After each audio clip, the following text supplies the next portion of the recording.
నమస్తే. నా పేరు శేషకుమారి. మా ఛానల్ ఎర్రా గార్డెన్స్‌కి స్వాగతం అండి. మనం గార్డెన్‌లో మొక్కలు పెంచుకుంటున్నప్పుడండి నెమటోడ్స్ ప్రాబ్లము చాలా ఎక్కువగా ఉంటదండి. ఆ నెమటోడ్స్ ప్రాబ్లమ్ వల్ల పళ్ళ మొక్కలు గానీ, కాయగూర మొక్కలు గానీ సడెన్‌గా చనిపోవడం జరుగుతూ ఉంటుంది. మనకైతే అంత శ్రమపడి గార్డెనింగ్ చేసుకుంటున్నప్పుడు ఇలా జరగడం చాలా చాలా బాధనిపిస్తది కదా! అలాగా మా గార్డెన్‌లో బెండ మొక్కలు కాస్తున్నాయి అనుకునేసరికి నెమటోడ్స్ అండి చాలా ఇబ్బంది పెట్టేస్తున్నాయి. సెకండ్ ఫ్లోర్ టెర్రస్లో రకరకాల పూల మొక్కలు, పళ్ళ మొక్కలు, కాయగూర మొక్కలు ఇవన్నీ ఉంటాయండి. సన్లైట్ అనేది చక్కగా రావడంతో ఆ మొక్కలు కూడా ఆరోగ్యంగాను పెరుగుతాయి. ఇలాగ నిండుగా పూలతోటి మనకి ఆ కంటికి ఆహ్లాదకరంగా చక్కగా కనువిందు చేస్తూ ఉంటాయండి. ఇలా మనకి ఈ పూలు, పళ్ళు, కాయగూరలు హెల్తీగా ఉండి చక్కగా వచ్చినంతసేపు పర్లేదండి. ఆ మొక్కలకి ఏదైనా ప్రాబ్లం వచ్చిందనుకోండి, మనకి అవన్నీ ఎలా సెట్ చేయాలి ఏంటన్నది కొంచెం కంగారు వచ్చేస్తుంది కదా.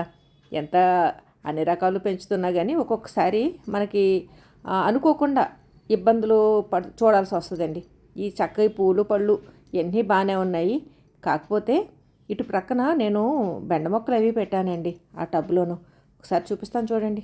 అవన్నీ డల్గా పొడవుగా పెరిగిన ఒక ఆకు సరిగ్గా లేదు, పిందిలు లేవు, డల్గా అయిపోయినాయండి ఈ బెండ మొక్కలు.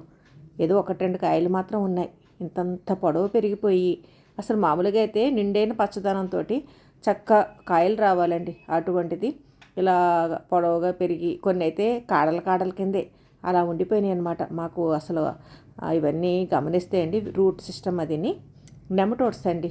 చూపిస్తాను మీకు అది కూడా. ఇక మునక్కాయలు తుంచేసామండి. ఎందుకంటే ఇవి మనం ఉంచినా కానీ ఆ చెట్టు అలా గిడసబారినట్టు అయిపోయి మనకి దిగుబడి రాదండి.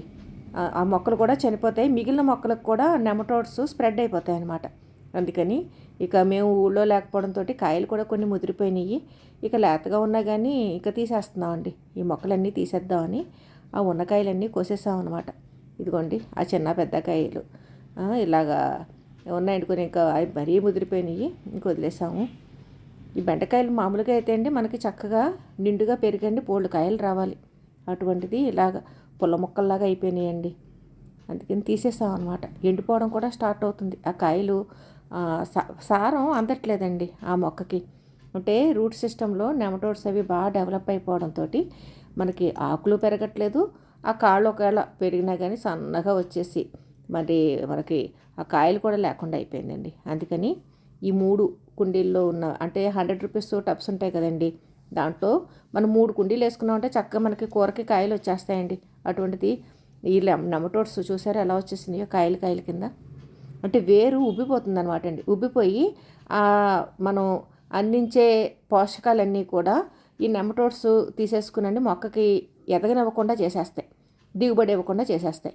ఈ నెమటోడ్స్ ప్రాబ్లం గార్డెన్లో వచ్చిందంటే మనం ఎంత శ్రమ పడ్డా కానీ సరైన దిగుబడి ఉండదండి. అందుకని చెప్పేసి నేను ప్రస్తుతానికి నా దగ్గర ట్రైకోడర్మా సూడోమోనాస్ ఇవేమీ లేవు. ఈ నెమటోడ్స్ని ఏదో ఒక రకంగా కంట్రోల్ చేయాలని ముందు ఈ మొక్కలన్నీ తీసేస్తున్నా అండి. మొక్కలు తీయకుండా అలా ఉంచామనుకోండి మనకి లాభం ఉండదు. కానీ ఆ మిగిలిన మొక్కలకి కూడా మనం ఈ దీంట్లో వాడిన ఏదైనా తొలికలు చిన్న చిన్న మల్చింగ్ అది చేయడానికి లేకపోతే ఏదన్నా గుల్ల చేయడం కోసం వాడే వస్తువులు ఇంకొక దాంట్లో పెట్టామంటే వాటికి కూడా స్ప్రెడ్ అయిపోతుందండి. అందుకని చెప్పేసి మనం ఈ మట్టి కానీ ఇక్కడ వాడిన వస్తువు కానీ వేరే వాటికి వాడకుండా ఉండాలి. చూసారా నెమటోడ్స్ ఎలా వచ్చేసినాయో. మనం రెగ్యులర్గా ట్రైకోడర్మా విరిడి సూడోమోనాస్ అవి వాడుతూ ఉంటే కొంతవరకు కంట్రోల్ చేయొచ్చండి. ప్రస్తుతానికి నా దగ్గర అవి లేవు. నేను ఏం చేస్తాను ఏంటన్నది మీకు చూపిస్తానండి. ఇప్పుడు ఈ మొక్కలన్నీ తీసుకెళ్ళి దూరంగా పెట్టేస్తున్నా. ప్రస్తుతం నేను సెకండ్ ఫ్లోర్ నుంచి గ్రౌండ్కి వెళ్ళి పడేయడం అంటే కష్టం కాబట్టి వీటిలన్నిటిని ఇలాగ ఈ రేకు పక్కన మిగిలిన మొక్కలకి టచ్ అవ్వకుండా పెట్టేస్తున్నా అండి. మొత్తం ఇవన్నీ కూడా జాగ్రత్తగా తీసుకెళ్ళిపోతున్నాయి. ఆ మట్టి కూడా మిగిలిన మొక్కలు ఆ కుండీల్లోకి పడకుండా చూసుకోవాలండి. ఎందుకంటే మనకి కంటికి కనిపించకుండా ఉంటాయన్నమాట అండి నెమటోడ్స్. అవి మిగిలిన మొక్కలకు కూడా వచ్చేసినాయి అనుకోండి, పళ్ళ మొక్కలను కూడా అవి కాపు కాయకుండా చేసేస్తాయి. అందుకని వీటిని అన్నిటిని కూడా నేను తీసేస్తున్నాను, దూరంగా పెట్టేసండి. ఇప్పుడు ఈ బంతిపూలు ఉన్నాయి కదండి, బంతిపూలు నెమటోడ్స్ని చక్కగా కంట్రోల్ చేస్తాయి. అందుకని ఆ ఎండిపోయిన బంతిపూలన్నీ కోసేసానండి. కోసేసి మొత్తం ఈ 3 కుండీల్లోకి సర్దేస్తున్నాను. మామూలుగా మనం బంతి మొక్కలు కూడా వేసేయచ్చండి. ఇటువంటి కుండీల్లో మనం బంతి మొక్కలు వేసేస్తే నెమటోడ్స్ కొంతవరకు కంట్రోల్ అవుతాయి మనకి. వేపపిండి అండి, వేపపిండి ఉంటే మనం కొంచెం వేపపిండి కూడా అన్ని కుండీల్లోనూ వేసేసుకున్నాం అనుకోండి, నెమటోడ్స్ కొంతవరకు మనకి పెరిగిపోకుండా ఉంటాయన్నమాట. అంటే ఫస్ట్ ఎయిడ్ కింద నేను చేస్తున్నానండి ఇదంతా. మామూలుగా అయితే ట్రైకోడర్మా విరిడి, సూడోమోనాస్ ఇలా కొన్ని ఉంటాయి. ఇవన్నీ రెగ్యులర్గా యూజ్ చేస్తే మనకి కంట్రోల్ అవుతుంది. ప్రస్తుతం ఇప్పుడు నేను ఫస్ట్ ఎయిడ్ కింద ఈ ఎండిపోయిన బంతిపూలు అలాగే వేపపిండి శుభ్రంగా 3 కుండీలకి వేసేసానండి. ఒక బెండ మొక్క మాత్రం ఉంచాను, అది బాగానే ఉంది. సరేలే పూత మీద ఉంది కదా అని ఆ మొక్క వదిలేసానండి. వీటిలన్నిటికి మొత్తం మట్టి అంతా కలిసేలాగా ఇలాగ పైకి కిందకి ఆ మట్టిలోకి ఈ వేపపిండి బంతిపూలు వెళ్ళేలాగా నేను మట్టి మిక్స్ చేసేస్తున్నాను అండి. ఇప్పుడు ఈ కుండీలు ఇలా వదిలేస్తానండి. కొంచెం మార్నింగ్ అది బాగా సన్లైట్ అది వచ్చినప్పుడు ఆ మట్టికి అది ఒక 10 రోజుల పాటు వదిలేసామనుకోండి, కొంతవరకు నెమటోడ్స్ ప్రాబ్లము కంట్రోల్ అవుతుందన్నమాట. అందుకని చెప్పేసి ఇలాగ ఆ బంతిపూలు అవి మట్టిలో గుచ్చేసండి, ఆ వేపపిండి అది కలిసేలా చేసేసి ఇలా వదిలేస్తానండి. ప్రత్యేకంగా వీటికి వాటరింగ్ అది కూడా ఇప్పుడు నేనేం చేయను. ఈ 10 రోజులు అలా గాలికి వదిలేస్తానన్నమాట ఆ కుండీలు. మనకి ఆ నెమటోడ్స్ కంట్రోల్ చేయడం కోసం ఏమీ లేకపోయినా ఇలాగ మన బంతిపూలతోటి కూడా కొంతవరకు కంట్రోల్ చేసుకోవచ్చండి నెమటోడ్స్. ఇలా గుచ్చేస్తున్నానండి మట్టిలో. అంటే అది డికంపోజ్ అయిపోయి మనకి ఎరువు కింద మారిపోతుంది ఈ బంతిపూలు. అలాగే నెమటోడ్స్ ప్రాబ్లమ్లు కూడా అరికడతాయండి. కాబట్టి బంతి మొక్కలు కానీ పూలు కానీ మనకి ఎండిపోయినవైనా సరే ఇలా మట్టి మిశ్రమంలో మిక్స్ కలిపేసుకున్నాం అనుకోండి, చక్కగా మట్టి సారవంతం చేస్తాయి, నెమటోడ్స్ ఇబ్బందిని కూడా తగ్గించేస్తాయండి అవి. ఇలా మొత్తం ఈ 3 కుండీలు కూడా మట్టి అంతా నేను సెట్ చేసేసాను. ఎందుకంటే ఇప్పుడు మనం కంట్రోల్ చేయకపోతే అండి గార్డెన్లో చక్కగా పూస్తున్న మొక్కలు కానీ ఈ పళ్ళ మొక్కలు కానీ ఇవి కూడా డ్యామేజ్ అయిపోతాయండి. అంటే వీటికి కూడా స్ప్రెడ్ అయిపోతుంది అనమాట ఆ నెమటోడ్స్.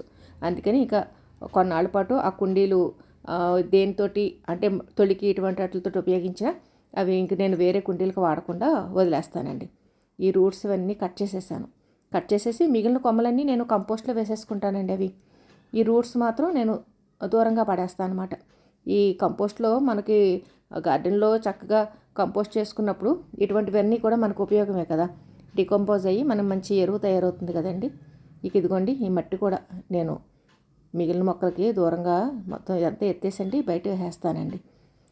ఎందుకంటే ఈ నెమటోడ్స్ ప్రాబ్లం వచ్చినప్పుడు మనం మొదట్లోనే చూసుకోవాలండి. మన గార్డెన్లో నెమటోడ్స్ వల్ల మొక్కలు ఇలా పాడైపోకుండా మనం ఫస్ట్ ఎయిడ్ కింద ఎటువంటి జాగ్రత్త తీసుకోవాలి ఏంటన్నది నేను వివరించాను కదండి.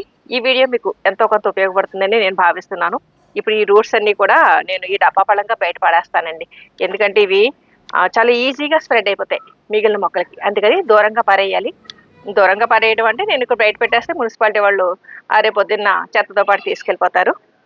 ఈ రకంగా అండి మనం నెమటోడ్స్ వచ్చినప్పుడు మొదట్లోనే కనిపెట్టుకున్నాం అనుకోండి, చాలా వరకు ఆ ఇబ్బంది నుంచి మన గార్డెన్ని కాపాడుకున్నట్టు ఉంటుంది. ఈ వీడియో మీకు ఎంతో కొంత ఉపయోగపడిందని అనుకుంటున్నాను. మరి ఉంటానండి. సర్వే జనా సుఖినో భవంతు.